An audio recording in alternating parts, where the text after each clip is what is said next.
যদি উনি বলে থাকেন 50তম বিসিএস এর জন্য উনি তাড়াহুড়া করতেছেন, তাহলে ওইখানেও কিন্তু উনি লিখিত পরীক্ষার জন্য সর্বনিম্ন 4 মাস সময় রাখবেন। তাইলে আগের বিসিএস এ 6 মাস থেকে 1.5 বছর পর্যন্ত সময় রাখতেন, পরের বিসিএস এ 4 মাস সময় রাখতেন। তাহলে আমরা কি দোষ? আমরা কি সতীনের ছেলে নাকি? আমাদের জন্য 1.5 মাসের সময় দিবে, আমাদের জন্য 1.5 মাসের সময় দিবে। আমরা কি কষ্ট করে টিকে নাই? উনি যে পিলি পরীক্ষা নিয়েছেন, উনি ওনাকে জিজ্ঞেস করেন ইতিহাসে এত কঠিন পিলি পরীক্ষা কখনো হয়েছে কিনা। বিজিবিএনএ পিটিয়েছেন, পিটিএস ছাত্রদের পিটিয়েছেন। আমরা কি সন্ত্রাস? আমরা কি কোনো বিশৃঙ্খলা করেছিলাম? তাহলে ওনারা আমাদেরকে পিটানো দরকার কি ছিল? উনি একজন শিক্ষক মানুষ, উনি তো শিক্ষক, আমরা ছাত্র শিক্ষকের সম্পর্ক হবে। উনি এসে আমাদের সাথে কথা বলবেন, আলোচনা করবেন, তোমাদের দাবি কি। ওনাকে দাবি জানানো হয়েছে, উনি দাবির ব্যাপারে কোনো কথা বলেন না।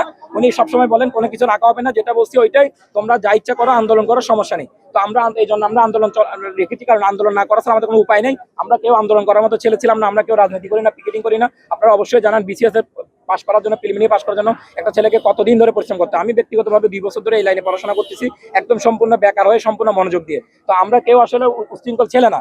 আমরা আজকে এখানে আসতে বাধ্য হয়েছি, আমাদের পড়ার টেবিল, আমাদের ভালোবাসা, আমরা পড়তে ভালোবাসি। আমরা কিন্তু রাস্তায় এসে চিল্লাচিল্লি কথা ভালোবাসি না। আমরা এই পর্যন্ত কোনো ধরনের ক্ষতিকর কোনো কর্মসূচিও দেয়নি, আমরা কোনো রাস্তা অবরোধ করিনি, কোথাও যাইনি। আমরা শান্তিপূর্ণভাবে এখানে এসে বারবার মিছিল করতেছি, কিন্তু স্যাররা আমাদেরকে কোনো ধরনের কোনো অ্যাটেনশন দিচ্ছেন না, ওনারা আমাদের সাথে কথা বলতেছেন না, ওনারা বিবেচনা করতেছেন না। আমরা জানতে চাই আমাদের এত তাড়াহুড়া কিসের, কেন পরীক্ষাটা ওনাদেরকে এত তাড়াহুড়া করে নিয়ে আমাদের এই নতুন অর্ধেক শিক্ষার্থী যারা আছেন তাদেরকে বঞ্চিত করতে হবে, তাদের সাথে তাদের পরিবার এবং তাদের সমাজের স্বপ্নটাকে গলা টিপে মারতে হবে। ওনাদের এখানে এই তাড়াহুড়ার কারণটা কি আপনারা ওনাদের কাছ থেকে জানতে পারেন। আপনারা অবশ্যই চেষ্টা করবেন মিডিয়ার কাছ থেকে স্যারে এই তাড়াহুড়াটা কেন করতেছেন। যদি উনি বলে থাকেন 50তম বিসিএস এর জন্য উনি তাড়াহুড়া করতেছেন, তাহলে ওইখানেও কিন্তু উনি লিখিত পরীক্ষার জন্য সর্বনিম্ন 4 মাস সময় রাখবেন। তাইলে আগের বিসিএস এ 6 মাস থেকে 1.5 বছর পর্যন্ত সময় রাখতেন, পরের বিসিএস এ 4 মাস সময় রাখতেন। তাহলে আমরা কি দোষ? আমরা কি সতীনের ছেলে নাকি? আমাদের জন্য 1.5 মাসের সময় দিবে, আমাদের জন্য 1.5 মাসের সময় দিবে। আমরা কি কষ্ট করে টিকে নাই? উনি যে পিলি পরীক্ষা নিয়েছেন, উনি ওনাকে জিজ্ঞেস করেন ইতিহাসে এত কঠিন পিলি পরীক্ষা কখনো হয়েছে কিনা। তো আমরা এত কষ্ট করে এখানে এসেছি, আমাদের এতদিনের পরিশ্রম,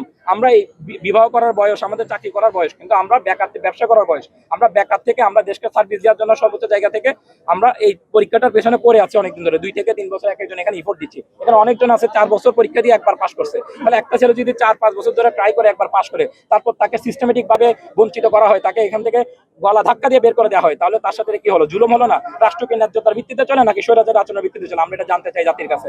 আর যদি আমাদের এই ধরনের আচরণ করে শিক্ষার্থীদের সাথে, এমনি বাংলাদেশে শিক্ষা বান্ধব পরিবেশ আর নেই, তো সবাই আমাদের জাতীয়ভাবে ঘোষণা করা হোক, সবগুলো শিক্ষা প্রতিষ্ঠান বন্ধ করে দেওয়া হোক, আমরা সবাই টিকটকে চলে যাই, আমরা রাজনীতিতে চলে যাই, আমরা বিভিন্ন রাজনৈতিক দলে যোগ দিব। আমরা পড়াশোনা করার দরকার নেই, কারণ পড়াশোনা করে এসে যদি রাস্তায় এসে আন্দোলন করে করে আমাদের দাবি, যৌক্তিক দাবি আদায় করতে হয়, তাহলে ওই দেশে পড়াশোনা বলতে কিছু নাই, শিক্ষা ব্যবস্থা বলতে কিছু নাই। তো আমাদের উচিত, আপনাদের উচিত ছাত্রদের সাথে